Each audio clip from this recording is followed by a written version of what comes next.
നമസ്കാരം പ്രിയമുള്ളവരെ.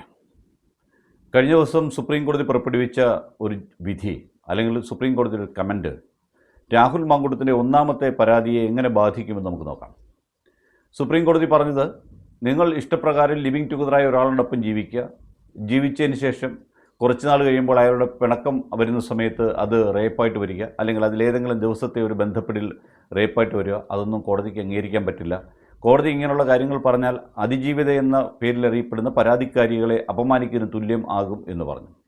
ഈ അപമാനിക്കലിൻ്റെ പേര് പറഞ്ഞാണല്ലോ കേരളത്തിൽ പലരെയും പിടിച്ച് ജയിലിടുകയും രാഹുൽ ഈശ്വർ അകത്ത് കിടക്കുകയും ഒക്കെ ചെയ്തെന്ന് നമ്മൾ ഓർക്കണം. ഇതിന് രാഹുലിൻ്റെ ഒന്നാമത്തെ പരാതിയായിട്ട് നമുക്ക് കണക്ട് ചെയ്യാം.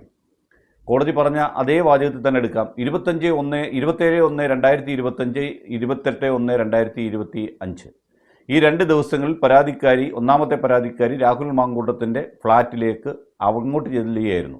ആ 2 ദിവസം അയാളോടൊപ്പം താമസിച്ചു. ആ താമസിച്ച സമയത്ത് അയാളുമായി ലൈംഗിക ബന്ധത്തിൽ ഏർപ്പെടാൻ കാരണം വിവാഹം കഴിച്ചു കൊള്ളാം എന്ന് പറഞ്ഞ് വിശ്വസിപ്പിച്ചതിൻ്റെ പുറത്ത് ആണ് ഞാൻ അയാളോടൊപ്പം കിടക്ക പങ്കിട്ടത് എന്നുള്ളതാണ് പരാതിക്കാരിയുടെ ഒന്നാമത്തെ ആക്ഷേപം.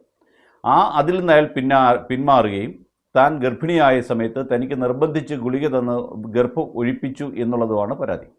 ഈ പറഞ്ഞ 2 കാര്യങ്ങളും ഈ വിധിയോടുകൂടി തന്നെ, ഈ സുപ്രീം കോടതി പരാമർശത്തോടു കൂടി തന്നെ സത്യത്തിൽ ഇല്ലാതാവുകയാണ് ചെയ്യുന്നത്.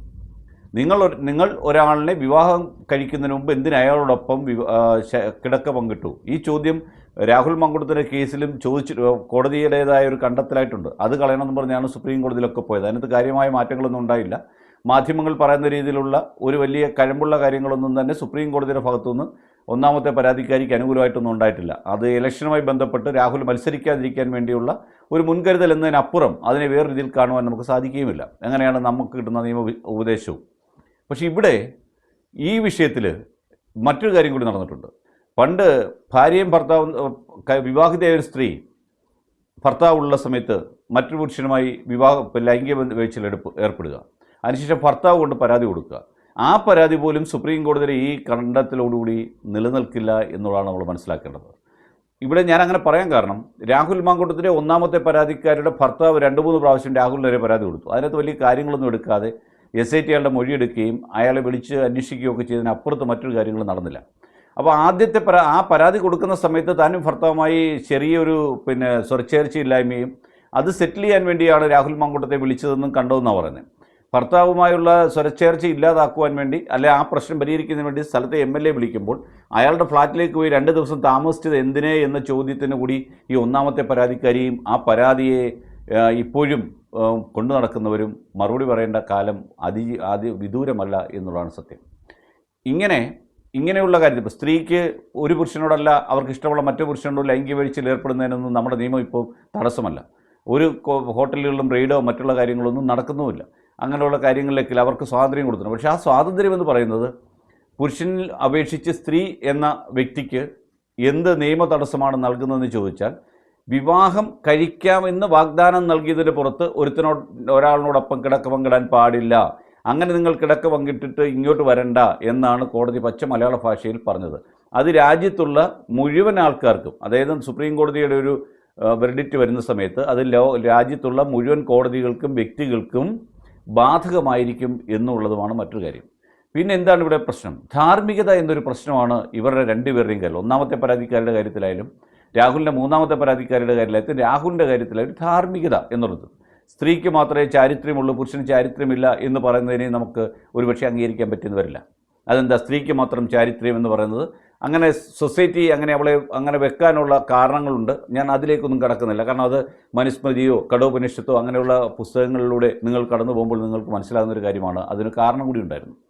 പിന്നെ മറ്റൊരു കാര്യം എന്ന് പറയുന്നത്, അതിന് മറ്റൊരു ഒരു രഹസ്യകരമായ കഥ ഞാൻ പറയാം.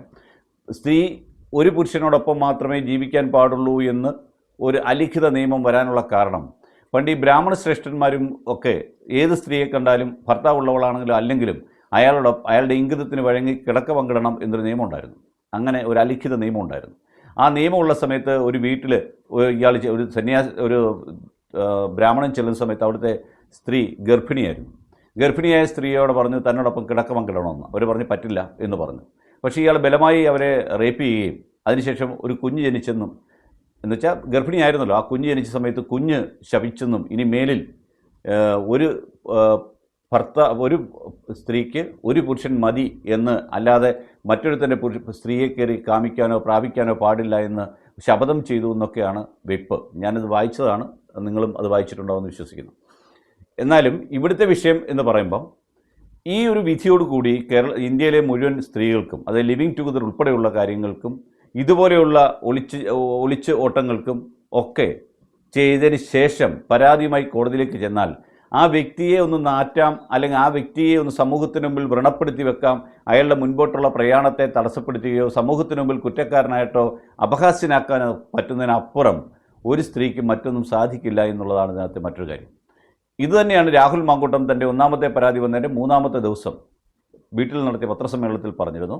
ഇന്ത്യൻ നിയമത്തിനോ ഇന്ത്യൻ ഭരണഘടനയ്ക്കെതിരായി ഞാനൊന്നും ചെയ്തിട്ടില്ല, എല്ലാം കോടതിയുടെ മുമ്പിൽ തെളിയിക്കും, കോടതിയുടെ മുമ്പിൽ പറയുമെന്ന് പറഞ്ഞതും ഈ നിയമത്തിൻ്റെ പിൻബലം തനിക്ക് അന്നേ ഉണ്ട് എന്ന് മനസ്സിലാക്കിക്കൊണ്ടാണ്. എന്നുവെച്ചാൽ ഒന്നാമത്തെ പരാതിക്കാരി വിവാഹിതയാണെന്നും 18 വയസ്സ് കഴിഞ്ഞ ആളാണെന്നും അവർ സ്വമേധയാ എൻ്റെ ഫ്ലാറ്റിൽ വന്നതാണെന്നും ഞാനും അവരുമായിട്ടുള്ള ബന്ധം അങ്ങനെയുള്ളതാണെന്നും അല്ല വിവാഹിതയായ സ്ത്രീ വിവാഹം കഴിച്ചുകൊള്ളാം എന്ന് പറഞ്ഞ് പീഡിപ്പിച്ചതല്ല എന്നുമാണ് രാഹുൽ അന്ന് പറഞ്ഞത്.